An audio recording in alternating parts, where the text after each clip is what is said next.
మెదక్ జిల్లా కొల్చార మండలం రంగంపేట గ్రామంలో 2026-27 మార్చి సంవత్సరం నాటికి సంబంధించిన తై బజార్ వేలంపాటను నిర్వహించారు. గ్రామ పంచాయతీ ఆవరణలో గ్రామ ఉప సర్పంచ్ చిట్కుల సురేష్ అధ్యక్షతన పంచాయతీ కార్యదర్శి రాజు ఆధ్వర్యంలో తై బజార్ వేలంపాట నిర్వహించారు. వేలంపాటలో పాల్గొనేవారు ముందుగా 10,000 రూపాయలు డిపాజిట్ చేసిన అనంతరం 10 మంది వేలంపాటలో పాల్గొన్నారు. వేలంపాటలో 2,32,000 రూపాయలకు కొమ్మల నరసింహులు దక్కించుకున్నారు. ఈ సందర్భంగా పంచాయతీ కార్యదర్శి రాజు మాట్లాడుతూ గ్రామ పంచాయతీ నిబంధనల మేరకే గుత్తేదార్ టై బజార్ వసూలు చేయాలని నిబంధనలు పాటించాలని సూచించారు. ఈ కార్యక్రమంలో ఉప సర్పంచ్ చిట్కుల సురేష్, వార్డు సభ్యులు శంకర్, నరసింహులు, పాటదారులు ఉసికే సుధాకర్, నేలకంటి ప్రసాద్, అల్లిచందు, యాదయ్య, బొద్దుల జోగినాథ్, ఇస్తార శంకరయ్య, దేవయ్య, శంకరయ్య, గ్రామ ప్రజలు తదితరులు పాల్గొన్నారు. నీలకంటి ప్రసాద్ 1,50,000. 10,000 బొద్దుల జోగే.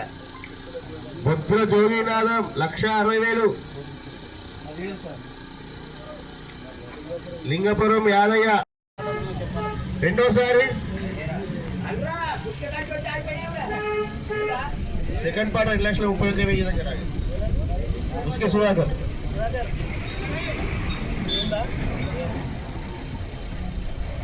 కొమ్ము లక్ష్మీ నరసింహులు 2,32,000 ఒకటోసారి, రెండోసారి, మూడోసారి షేబార్.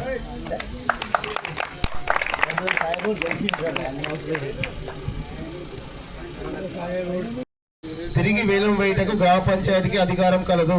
గ్రామ పంచాయతీ నిర్వహించిన తేదీ నాడు వేలం జరపబడును. వేలం ఎవరి పేరున షేబార్ అయినదో వారు వేలం యొక్క డిపాజిట్ కలుపుకొని వేలం యొక్క మొత్తం పాటలో సగం డబ్బులు 50% వెంటనే గ్రామ పంచాయతీ చెల్లించి రసీదు పొందవలను. లేనిచో డిపాజిట్ జప్తు చేసి తిరిగి వేలం వేయబడును.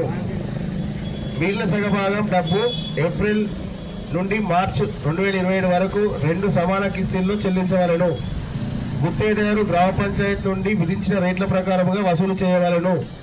గ్రామంలో వసూలు పద్ధతులకు మీరు పూర్తిగా బాధ్యతలు వహించవలను. సదరు వ్యక్తి వేలం పాట పాడిన వెంటనే డబ్బు చెల్లించిన ఎడల మరుసటి రోజున తిరిగి వేలం వేయబడదు. తై బజార్ వేలం నిర్వహించుటకు కానీ, రద్దు చేయటకు కానీ, తిరిగి మరలా నిర్వహించుటకు కానీ గ్రామ పంచాయతీకి సర్వ అధికారాలు కలవు. షేబారు అయిన వ్యక్తి వేలమైన